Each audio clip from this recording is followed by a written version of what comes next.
Bonjour et bienvenue dans cette nouvelle vidéo. Je suis Isabelle Agassi, nutrithérapeute et coach en mieux-être. Et ma mission est de vous inspirer à vivre une vie plus équilibrée et à hauteur de vos attentes. Alors aujourd'hui, dans cette vidéo, je voulais vous parler d'une chose un petit peu différente. Je voulais vous parler d'amour. De faire l'amour pour perdre du poids et augmenter votre vitalité, votre bonne humeur et votre santé. Mais avant cela, je vous invite à vous abonner à ma chaîne si cela n'est pas fait et à télécharger mes e-books que je vous offre gratuitement dans la description juste en dessous de la vidéo. Et puis vous en avez aussi d'autres e-books que je vous offre aussi gratuitement sur mon blog kittekilo.com. Vous trouverez aussi des recettes que je mets régulièrement à jour et des nouvelles idées de recettes. Sachez aussi que je consulte de plus en plus en ligne, à distance, en général par vidéo WhatsApp, qui fonctionne très bien, ou bien par Skype, ou FaceTime, ou tout autre support de votre choix. Vous pouvez suivre les liens que vous trouverez en dessous de la vidéo pour prendre un rendez-vous avec moi, ou alors vous pouvez m'écrire un mail pour prendre un rendez-vous. Je rappelle également, et c'est très important, que dans mes vidéos et les écrits que je partage avec vous, je vous donne des informations. Je ne vous donne pas des prescriptions. Nous ne sommes pas dans une consultation de face à face. Lorsque j'accompagne un client, c'est du sur-mesure. Je m'adapte à lui, à sa réalité, à qui il est, ce que je ne peux évidemment pas faire ici.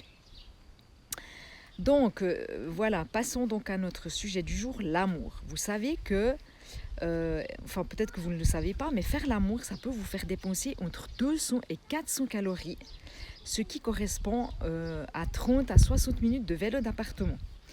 Et évidemment, il y a des chances que vous vous ennuyez peut-être moins en faisant l'amour qu'en faisant du vélo.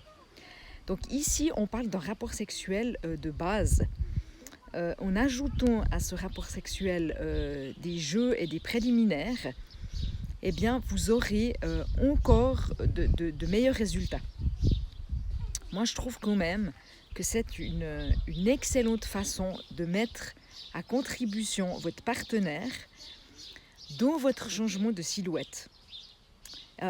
Il va devenir, en fin de compte, votre partenaire de responsabilité, votre allié. Ce que je fais dans mes coachings, c'est d'être votre partenaire de responsabilité. Pas l'amour avec vous, hein, évidemment. En bref, faire l'amour pour perdre du poids et vivre en meilleure santé, c'est hyper important. Moi, je trouve ça génial. En plus des dépenses énergétiques d'une séance de jambon l'air, l'intérêt des rapports sexuels pour la santé, c'est qu'ils provoquent la libération de plusieurs hormones qui vont vous faire du bien.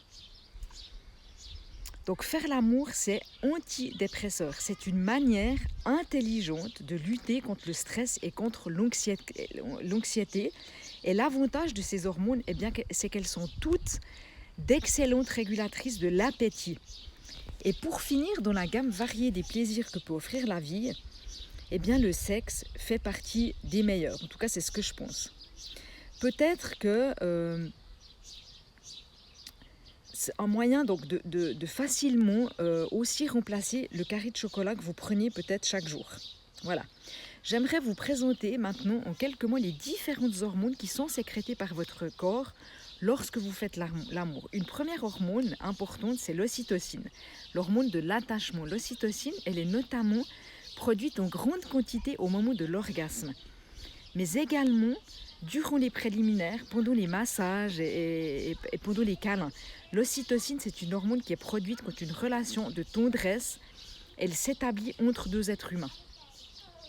Donc l'intérêt concernant votre poids, c'est plus vous prendrez du temps à vous câliner tendrement, plus vous produirez cette hormone et moins la nourriture aura d'importance à vos yeux. Donc prenez du temps pour les préliminaires. Une autre hormone importante, et dont j'ai déjà parlé, c'est la sérotonine. Cette fameuse sérotonine, l'hormone de la sérénité. La sérotonine, elle est également produite lors d'une relation sexuelle. C'est une hormone qui aide à rester optimiste et serein. Donc c'est l'hormone de la sérénité et du bonheur. En d'autres termes, en faisant l'amour régulièrement, eh bien vous risquez de devenir aussi zen qu'un moine bouddhiste. Donc plus sérieusement, cette hormone, elle va vous aider à réduire votre stress et votre anxiété. C'est une hormone qui est indispensable pour avoir un bon équilibre psychologique. Et avoir un bon équilibre psychologique, nous l'avons vu, eh bien, c'est là la meilleure manière d'être mince. Ensuite, il y a la dopamine, l'hormone de la récompense. La dopamine, c'est l'hormone de la récompense. Plutôt que de manger à l'heure du goûter une tablette de chocolat ou des biscuits ou n'importe quelle autre chose en guise de récompense après une journée de travail, pourquoi pas ne pas vous faire des câlins? Faites l'amour. Des câlins, du plaisir, un bain chaud, de quoi vous récompenser de vos efforts. La sexualité, c'est une excellente manière pour votre santé, c'est une excellente façon d'alimenter, de nourrir votre couple. C'est excellent aussi pour votre ligne. Là, je peux vous dire de la consommer sans modération. À vous de vous organiser des moments coquins, de plaisir. Pour terminer le tour des hormones sécrétées pendant l'amour, il y a l'endorphine. Les endorphines, donc la fameuse endorphine, l'hormone du bonheur. Vous savez peut-être que les endorphines, eh bien, elles sont sécrétées lorsque vous faites des efforts physiques importants et prolongés, comme par exemple de la course à pied ou de la natation, par exemple. L'endorphine, c'est un puissant antidouleur qui provoque un état de bien-être général dans tout le corps. Si vous faites l'amour, eh bien, faites durer le plaisir. Plus ce sera long et plus la quantité d'endorphine sera forte. Donc, de quoi mettre en fait votre mental au repos pendant quelques heures. Vous aurez, là, à ce moment-là, je vous assure que vous n'aurez aucune envie de grignoter ou de vous remplir le ventre. Les endorphines, elles rendent le simple fait d'être là juste hyper plaisant. Donc pour terminer, est-ce que vous savez qu'en Occident, eh bien, on fait l'amour par amour. Les sentiments, à contrario en Orient, eh bien, l'état d'esprit concernant les relations sexuelles est complètement différent. Les relations sexuelles en Orient, elles ont une fonction quasi médicale. En Chine, par exemple, faire l'amour, c'est considéré comme un soin que vous donnez à votre corps. L'acte sexuel dans le couple, eh bien, il est nécessaire, en fin de compte, sans qu'il y ait pour autant de sentiments ou des désirs. Pour eux, il est important de faire l'amour pour rester en bonne santé. En tout cas, c'est en tout cas une autre façon de considérer les choses. Et je vous laisse en fait seul juge. Voilà. Donc voilà, j'en ai terminé pour cette vidéo en espérant qu'elle vous ait inspiré et qu'elle vous rapproche vers plus de vitalité et plus de santé.